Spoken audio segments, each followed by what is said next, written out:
விஷயமா இருக்கும். அது என்ன மாத்திரை போட்டாலே இன்னைக்கு நிறைய பேருக்கு அந்த அரிப்பு நிற்கிறதே கிடையாது, ரொம்ப கஷ்டப்படுறாங்க.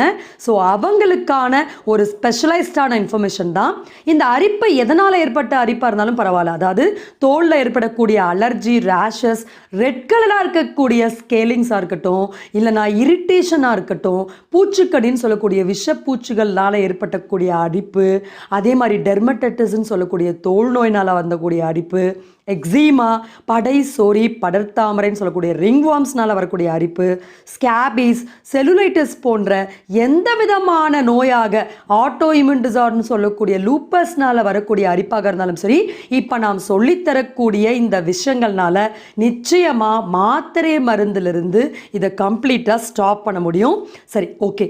இப்போ நம்ம இந்த அரிப்புக்கு முக்கியமான காரணம் உணவு தான் அப்படின்றத நம்ம பதிவுகளில் தெளிவாக நம்ம சொல்லியிருக்கோம். இருந்தாலும் இப்போ